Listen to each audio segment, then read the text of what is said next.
It was an ordinary Tuesday, the kind that feels like time is dragging on. I sat in my cubicle, buried under piles of spreadsheets, holding a cup of coffee that tasted like burnt cardboard. I had already gone through the numbers 4 times, each line blurring into the next. The only sounds in the room were the steady whir of the ceiling fan and the occasional ping of my inbox. Another email, another task. Then, my phone buzzed on the desk, snapping me out of the monotony. I glanced at the screen. Malik, my brother. He wasn't one to call without reason.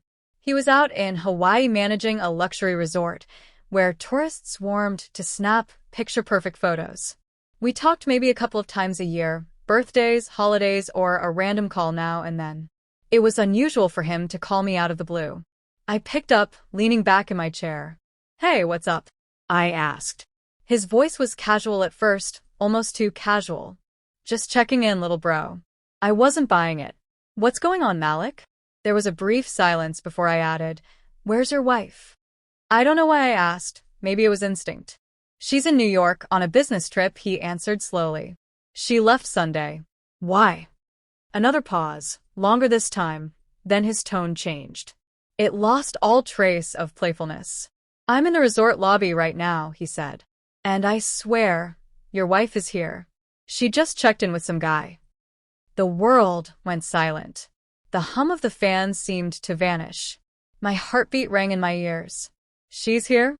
I echoed, my voice tight. "Yeah, she used your card," Malik said, quieter now.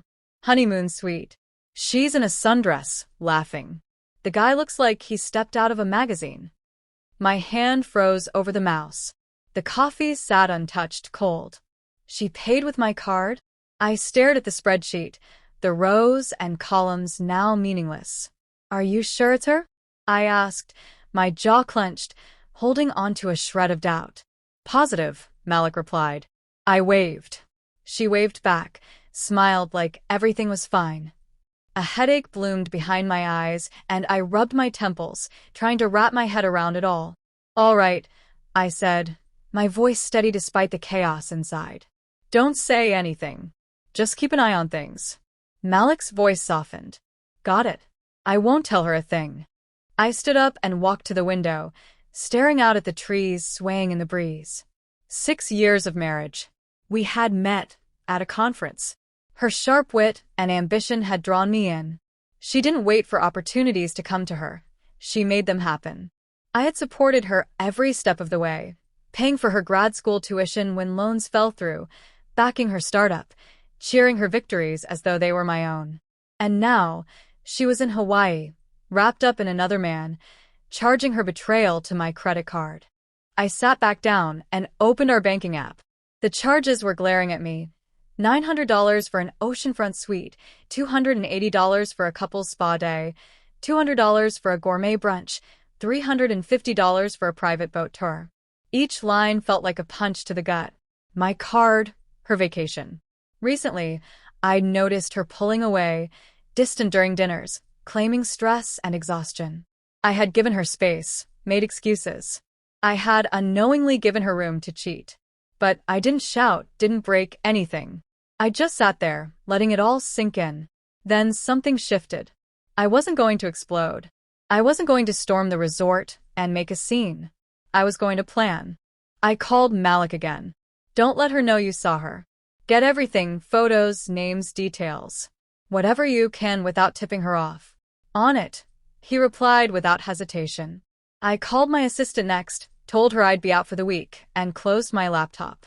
At home, I poured myself a whiskey and stared at our wedding photo on the shelf. Her smile, the way her voice had cracked when she promised, "Forever, forever." That was before someone else came along. She thought I wouldn't notice. She thought she could play me, but she had forgotten who I was. I track things. I see patterns.